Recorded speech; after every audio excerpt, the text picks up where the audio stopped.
Hello friends, welcome to Knowledge Shower. Today we'll discuss about theft and punishment for theft.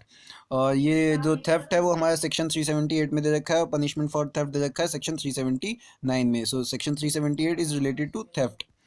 So सबसे पहले हम बताते हैं theft क्या होता है.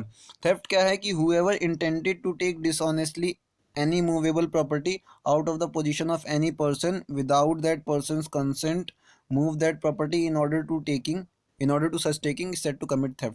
मतलब क्या है कि कोई भी व्यक्ति अगर डिसऑनेस्ट इंटेंशन से किसी भी मूवेबल प्रॉपर्टी को किसी दूसरे पर्सन के पोजीशन से किसी दूसरे पर्सन के पोजीशन से जिस पर्सन की वो प्रॉपर्टी है उससे दूसरे पर्सन की पोजीशन से उस प्रॉपर्टी को लेकर आता है बिना उसके कंसेंट के, बिना उसकी इजाज़त के, और तो वो क्या कहलाता है कि उसने थेफ्ट कमिट कर दिया है.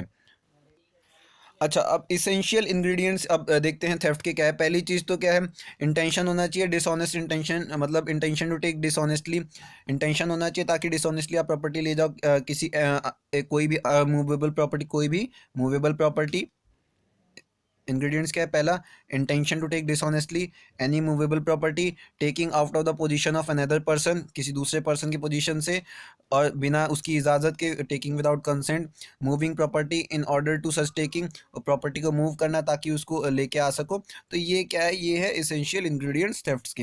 अब मैंने आपको बताया था पनिशमेंट ऑफ थेफ्ट किस में दे रखा है, सेक्शन 379 में. सेक्शन 379 क्या कहता है कि इम्प्रिजनमेंट होगी, मतलब जेल हो सकती है 3 साल तक की, या फिर फाइन हो सकता है, या फिर जेल और फाइन दोनों हो सकता है थेफ्ट के केस में. तो ये पनिशमेंट है. आइए पहले जान लेते हैं मूवेबल प्रॉपर्टी के बारे में. देखिए, एक्सप्लेनेशन वन इस चीज़ को बताता है कि जब तक कोई भी चीज़ अर्थ से अटैच है तब तक वो मूवेबल प्रॉपर्टी नहीं है, लेकिन जैसे ही वो अर्थ से डिटैच हो जाता है वो मूवेबल प्रॉपर्टी कहलाया जाता है और उस प्रॉपर्टी की चोरी हो सकती है. फॉर एग्जांपल पेड़ है. पेड़ जब तक अर्थ से अटैच है, पेड़ को हम मूव नहीं कर सकते, तो पेड़ की चोरी नहीं हो सकती. लेकिन जहाँ पेड़ को काट दिया वहाँ पे अब क्या बन गया, ये मूवेबल, इसको एक जगह से दूसरी जगह ले जा सकते हैं. तो अब ये क्या हो गया, इसकी चोरी पॉसिबल हो गई, इसलिए इसको चोरी कर सकते हैं और ये मूवेबल प्रॉपर्टी बन गया. अच्छा, अब एक्सप्लेनेशन टू क्या कहता है. एक्सप्लेनेशन टू वही चीज़ है कि अगर कोई चीज़ मतलब अटैच है और मान लीजिए उसको ज़मीन से ही मान लीजिए कोई कार्डबोर्ड है आपका, उसके ऊपर कुछ चिपका विपका रखा है, अटैच है, तो वहाँ से वो चीज़ नहीं उखाड़ सकते. लेकिन पूरे कार्डबोर्ड को अगर मूव करोगे, चोरी करोगे उसकी, तो उसके साथ अटैच चीज़ भी इन टोटली चोरी हो जाएगा वो. एक्सप्लेनेशन थ्री क्या कहता है, person is said to cause a thing to move by removing an obstacle. अच्छा, अब मान लीजिए कोई चीज़, मान लीजिए कोई लुढ़कने वाली चीज़ है, ठीक है. अब उसके आगे हमने ऑब्स्टिकल रख रखा है कि भैया ये लुढ़के ना, लेकिन आप जाते हो और उसको ऑब्स्टिकल हटा देते हो, तो अब पहले तो ये मूवेबल नहीं था, लेकिन अब ये क्या हो गया, अब ये मूवेबल प्रॉपर्टी बन गई है. मतलब मूवेबल प्रॉपर्टी बन गई, मतलब चोरी इसकी भी हो सकती है. अब उसके बाद एक्सप्लेनेशन फोर की बात करते हैं. अब एक्सप्लेनेशन फोर क्या कहता है. एक्सप्लेनेशन फोर कहता है कि मान लीजिए आप अपने एक्ट के थ्रू किसी एनिमल का, अगर कोई एनिमल मान लीजिए खूंटे से बंधा हुआ है, तो अभी तो ये मूवेबल है नहीं, लेकिन अगर आपने अपना खूंटा काट मतलब आपने उसकी रस्सी काट दी ताकि आप उसको मूव करवा सके, तब ये क्या बन गया, ये मूवेबल प्रॉपर्टी बन गई, तो इसकी भी चोरी हो सकती है. तो ये एक्सप्लेनेशन फोर है. एक्सप्लेनेशन फाइव में ये है कि कंसेंट की बात हुई है, कि हमने बताया था ना कि विदाउट कंसेंट अगर आप ले जाते हैं तो वो चोरी होगी. तो मान लीजिए, तो अब कंसेंट क्या है, कंसेंट जो है दो तरीके के हो सकते हैं, एक्सप्रेस और इम्प्लाइड दोनों. एक्सप्रेस मतलब कि लिखित या फिर बढ़िया से बता बोल के, और इम्प्लाइड क्या होता है कि इशारों से बोल दिया या किसी और कम्युनिकेशन वे में जो आप समझ सकते हैं उसमें बोल दिया. तो ये कंसेंट दो तरीके के हो सकते हैं, ठीक है. तो एक्सप्लेनेशन फाइव में कंसेंट की बात की गई है.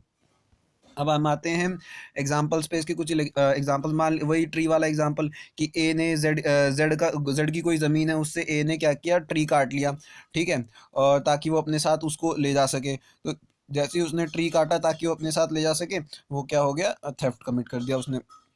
उसके बाद क्या है, ए ने अपनी जेब में जेड के कुत्ते को अपने साथ ले जाने के लिए अपनी जेब में बेट डाल लिया, ठीक है. बेट मतलब आप मान लीजिए चारा टाइप का कुछ डाल लिया, ठीक है, ताकि वो जेड के कुत्ते को अपने साथ ले जा सके. तो जैसे ही उसका डिसऑनेस्ट इंटेंशन था ये, कि वो उसको ले जा सके, और उस बेट को देख के उसके कुत्ते ने जेड के कुत्ते ने फॉलो करना स्टार्ट कर दिया उसे. तो आप मान लीजिए कि जैसे ही उसकी पोजीशन से कुत्ता गया, तो वैसे ही जेड ने क्या, सॉरी, ए ने क्या कमिट कर दिया, ए ने थेफ्ट कमिट कर दिया. अब उसके बाद इम्पोर्टेंट इसमें एक, ये डी पे आ जाइए. डी क्या कहता है, ए जो है जेड का सर्वेंट है, और मतलब ऐसा सर्वेंट है जिस पे जेड विश्वास करता है। तो अब उसने क्या किया, लेकिन और वो इस जेड के पास कोई प्लेट्स हैं, तो उस प्लेट के केयर के लिए ए को रखा हुआ है, लेकिन ए क्या करता है कि डिसऑनेस्टली उस प्लेट को लेके भाग जाता है। तो इसका मतलब क्या है कि ए ने थेफ्ट कमिट कर दिया है। अब उसके बाद आप इस पे ई पे आइए। ई भी इम्पॉर्टेंट है। ई क्या कहता है कि Z going on a journey, Z जो है वो घूमने जा रहा है, और जेड ने क्या किया है, जेड ने क्या किया है अपनी मर्जी से, ध्यान देना इस चीज़ को, जेड ने क्या किया है अपनी मर्जी से एक के घर पे जाके अपनी प्लेट्स रख दी हैं, ताकि जब वो वापस आए तो वो दोबारा ए से वापस ले सके। ठीक है, जेड ने खुद अपनी प्लेट्स इसको दी है ए को, ताकि वो उसको हिफाजत से रख सके। लेकिन ए ने क्या किया, अब ए ने उस प्लेट को ले जाके गोल्ड स्मिथ को बेच दिया। ठीक है, और पैसे ले लिए। तो यहाँ पे ए ने चोरी तो नहीं की, क्यों, क्योंकि जेड ने अपनी मर्जी से कंसेंट से दिया था हिफाजत से रखने के लिए। तो यहाँ पे ए ने चोरी नहीं की, यहाँ पे ए ने क्या किया, क्रिमिनल ब्रीच ऑफ ट्रस्ट। तो यहाँ पे कोई चोरी नहीं हुई, यहाँ पे क्रिमिनल ब्रीच ऑफ ट्रस्ट हुआ है। ये इंपॉर्टेंट है। ठीक है, इस चीज़ को याद से ध्यान से देखना। अब अच्छा, रिंग से रिलेटेड तीन एग्जांपल हैं। इसमें क्या है कि ए जो है जेड के घर गया हुआ था, और जेड के घर में एक टेबल थी, उस टेबल पे उसको एक रिंग मिली। तो ए ने क्या किया, उस रिंग को उठा लिया और अपने साथ ले गया। तो जैसे ही वो उस रिंग को उठा के अपने साथ ले गया विद डिसऑनेस्ट इंटेंशन, मतलब डिसऑनेस्टली ले गया, तो ए ने क्या कर दिया, थेफ्ट कमिट कर दिया है यहाँ पे। अच्छा, अब सेम इसी के बेसिस पे एक और एग्जांपल है कि ए जो है हाईवे से जा रहा था। ठीक है, हाईवे पे उसे रिंग मिली जो किसी भी पर्सन से बिलोंग नहीं करती थी, उसको हाईवे पे वो रिंग मिल गई। ठीक है, तो ए ने थेफ्ट तो कमिट नहीं किया, लेकिन ए ने क्या कमिट किया, क्रिमिनल मिसएप्रोप्रिएशन ऑफ प्रॉपर्टी। इसका मतलब क्या है कि उसकी प्रॉपर्टी नहीं थी, फिर भी उसने रख ली। उसको क्या करना चाहिए था, पुलिस को ले जाके देना चाहिए था कि भाई किसी की रिंग अगर खोई आप उसे दे दीजिए। ठीक है, लेकिन उसने वो रिंग खुद रख ली। यहाँ पे उसने थेफ्ट तो कमिट नहीं किया, लेकिन क्रिमिनल मिसएप्रोप्रिएशन ऑफ प्रॉपर्टी यहाँ पे हुआ है। अच्छा, उसके बाद क्या है कि जेड जेड में सॉरी एच एग्जाम्पल जो है इलस्ट्रेशन एच, उसमें क्या है कि ए ने क्या किया है, एक रिंग जो जेड से बिलोंग करती है उसको देखा, जेड के टेबल पे पड़ी हुई थी। वो ए जो है जेड के घर गया हुआ था, और जेड के घर में एक टेबल थी, उस टेबल पे उसने देखा कि जेड की रिंग पड़ी हुई है जो बहुत कीमती है। तो लेकिन ए के मन में ये डर था कि अगर मैं अभी इस रिंग को चुरा लूँगा तो अगर तलाशी वलाशी होगी तो मैं पकड़ा जाऊँगा। तो इस डर के कारण ए ने उस रिंग को उठाकर कहीं छुपा दिया जेड के घर में ही, ताकि बाद में वो आकर उस रिंग को वहाँ से ले जा सके। तो जैसे ही ए ने ये एक्ट कर दिया, वैसे ही ए ने क्या कमिट कर दिया, ए हैज़ कमिटेड थेफ्ट, क्योंकि उसने डिसऑनेस्टली इस काम को किया with the intention to dishonestly take that property out of the possession of Z. ठीक है। अच्छा, अब उसके बाद क्या है कि आई इंपॉर्टेंट है। आई में देखो क्या है, आई में क्या है, ए जो है ए अपनी वॉच जेड को देता है। ठीक है, उसको ठीक करने के लिए, और उसका पैसा वैसा भी सब दे देता है। तो मतलब ए के ऊपर कोई भी कर्जा नहीं है, कोई डेप्थ नहीं है जेड का। ठीक है, और उसके बाद क्या होता है कि बाद में क्या होता है, और जब ये दे देता है अपनी वॉच, तो जेड उस वॉच को अपनी शॉप पे ले जाता है। बाद में ए जाता है जेड की शॉप पे, और जेड के हाथ से अपनी वॉच छीन कर लेकर आ जाता है। तो इस केस में भी ए ने कोई थेफ्ट नहीं किया है। इस केस में क्या हुआ है, ट्रेसपास तो हुआ है, ट्रेसपास एंड असॉल्ट हुआ है कि फोर्सफुली लेके आप उसकी दुकान में गए फोर्सफुली और लेके आ गए, तो ये ट्रेसपास और असॉल्ट का केस है, लेकिन ये चोरी का केस नहीं है। ए ने कोई चोरी नहीं की। लेकिन इसी का उल्टा आप देखिए, इसी का उल्टा में एक और है।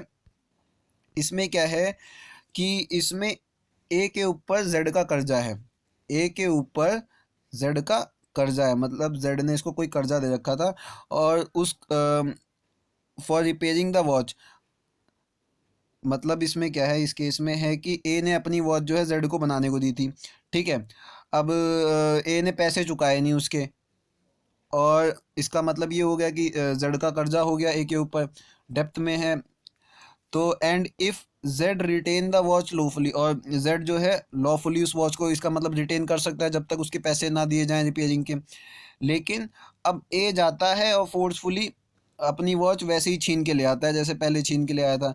तो इस केस में सॉरी, छीन के नहीं लाता है, सॉरी, इस केस में क्या है कि ए जाता है उसकी शॉप पे, A takes the watch out of Z position, और जेड की पोजीशन से वॉच ले लेता है with the intention to deprive Z of the property as a security of his depth, he commits theft. तो जेड पे जाता है, जेड की पोजीशन पे, वहाँ से अपनी वॉच चुपचाप लेके आ जाता है डिसऑनेस्ट इंटेंशन के साथ, ताकि उसको बाद में पैसे ना देने पड़े रिपेयरिंग के। तो इस केस में ए ने क्या किया है, थेफ्ट कमिट किया है। तो ये चीज़ें ध्यान से देखना। अच्छा, तो ये जो है ये कुछ केसेस हैं, मतलब एग्जांपल्स हैं। अगला मैं एग्जांपल देना चाहूँगा ये। अच्छा, तो इसमें अच्छा हाँ, पीछे जो एक ये एग्जांपल है, इसमें एक क्वेश्चन और आता है। इसमें क्वेश्चन आता है कि क्या कोई व्यक्ति अपनी प्रॉपर्टी की चोरी कर सकता है? तो वो इलस्ट्रेशन जे जो है सेक्शन 378 आईपीसी का इलस्ट्रेशन जे कहता है कि हाँ, पर्सन जो है अपनी प्रॉपर्टी की भी चोरी कर सकता है। ये क्वेश्चन पूछा था, इंपॉर्टेंट है। अच्छा, उसके बाद इलस्ट्रेशन एम। इलस्ट्रेशन में एम में क्या बोला गया है कि ए जो है being on friendly term with Z goes into Jades library in Jades absence and take away a book without Jades express consent for the purpose merely of regarding it and with the reading it and with the intention of returning it. Here it is probable that A may have conceived that he has Z's implied consent to use Z's book. If this was A's impression, A not committed. मतलब इसमें क्या है, A जो है ए जो है वो Z की लाइब्रेरी में जाता है, बुक लेता है वहाँ से, और उसका इंटेंशन क्या है, ताकि वो उस बुक को पढ़ ले और उस बुक को पढ़ने के बाद रिटर्न कर दे। ए का ये इंटेंशन है, ठीक है। उसके साथ साथ अगर ए और जेड ने उसको कोई एक्सप्रेस मतलब कंसेंट नहीं दिया, मतलब कोई लिखे तो ये नहीं कहा कि हाँ तुम जा सकते हो, लेकिन एक ए जो है जेड का फ्रेंड है, और उसके बाद एक इम्प्लाइड कंसेंट उसने उसको अगर दे रखा है, इम्प्लाइड मतलब वैसे ही अपने इशारों में बोलने में या वैसे अगर कंसेंट दे रखा है, तो इस केस में ए ने कमिट नहीं किया कोई भी थेफ्ट, ठीक है। अच्छा, उसी तर्ज पे एक और एग्जांपल ये जो है, ये भी एन भी इंपॉर्टेंट है। इसमें क्या है, ए आस्क चैरिटी फ्रॉम जेड्स वाइफ। ए जो है वो जेड की वाइफ के पास जाता है और चंदई के लिए बोलता है, मतलब चैरिटी के लिए बोलता है। तो अब she give a money food and cloth. अब जो उसकी वाइफ है, जेड की वाइफ, वो क्या करती है, उसको क्या दे देती है, पैसा दे देती है, ए को खाना दे देती है और क्लोथ भी दे देती है, ठीक है। Which A knows to be belonging to Z. और जो ए जानता है कि वो जेड से, मतलब जो चीज़ें वो देती है वो क्या, वो जेड से बिलोंग करती है, जो उसका हस्बैंड है, ठीक है। Here it is probably that A may conceive that जेड्स wife is authority to give away arm. If this was as impression, A has not committed theft.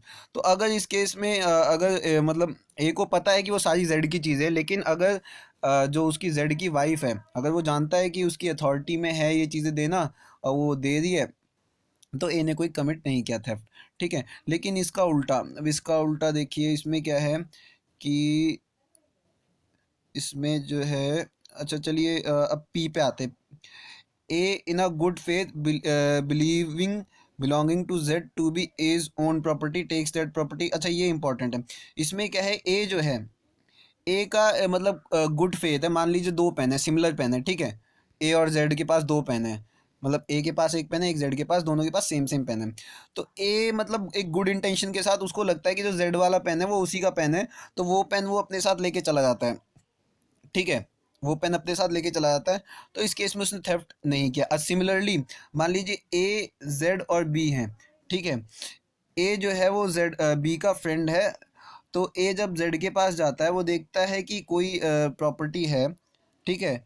मतलब A in a good faith believing belonging to Z to be as own property, और वो ये सोचता है कि ये property जो है वो ए की खुद की प्रॉपर्टी है। Takes that property out of B's possession, और वो क्या करता है, वो बी की पोजीशन से वो प्रॉपर्टी अपने पास ले लेता है। तो यहाँ पे ए ने कोई भी थेफ्ट कमिट नहीं किया है। So friends, that's all for today. ये हमारा लेक्चर था थेफ्ट और punishment of theft, that is section 378 section 379। So I hope आपको वीडियो अच्छी लगी होगी और आपको कुछ सीखने को मिला होगा। So please subscribe my channel, like share and comment, और जो टॉपिक्स आपको जानने हो आगे उसके ऊपर भी आप कमेंट करें और मुझे बताएं, ताकि मैं आपको वो टॉपिक्स बता सकूं। So thank you friends, that's all for today.